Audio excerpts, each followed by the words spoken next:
The Lord be with you. A reading from the Holy Gospel according to Matthew. One of the 12, who was called Judas Iscariot, went to the chief priests and said, "What are you willing to give me if I hand him over to you?" They paid him 30 pieces of silver, and from that time on, he looked for an opportunity to hand him over. On the first day of the Feast of Unleavened Bread, the disciples approached Jesus and said, "Where do you want us to prepare for you to eat the Passover?" He said, "Go into the city to a certain man and tell him, 'The teacher says, my appointed time draws near. In your house I shall celebrate the Passover with my disciples.'" The disciples then did as Jesus had ordered and prepared the Passover. When it was evening, he reclined at table with the 12. And while they were eating, he said, "Amen, I say to you, one of you will betray me."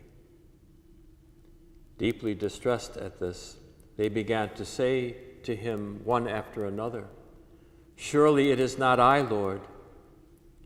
He said in reply, "He who has dipped his hand into the dish with me is the one who will betray me. The Son of Man indeed goes as it is written of him, but woe to the man by whom the Son of Man is betrayed. It would be better for that man if he had never been born."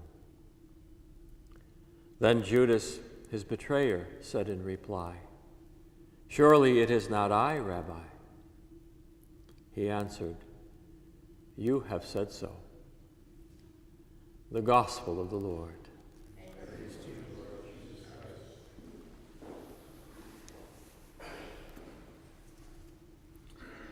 Both yesterday and today's Gospel deal with the figure of Judas, and of course he's a very troubling figure in the Gospel story. The final phrase of today's Gospel is somewhat also challenging, for it points up to us the temptation of self-delusion.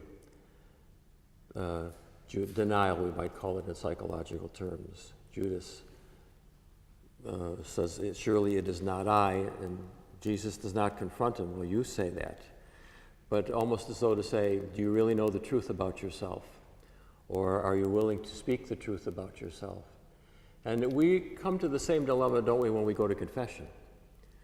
We have to face ourselves, and we have to recognize the truth about ourselves and pray that God will give us the grace to face up to who we are, and by His grace, and where necessary, make amends. It's what brings about transformation.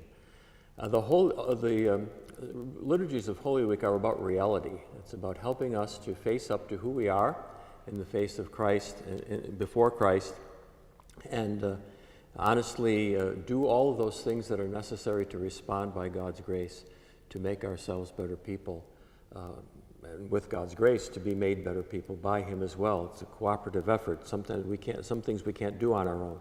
Sometimes we need the help of one another, and the consolation of one another, the expertise of one another, and certainly we always need the grace of God.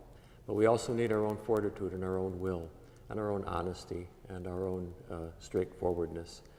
May we recognize in these liturgies of Holy Week the grace for such transforming power to be unleashed within us as we walk with Jesus not only to the cross, but also to the empty tomb as we anticipate to celebrate on Easter Sunday.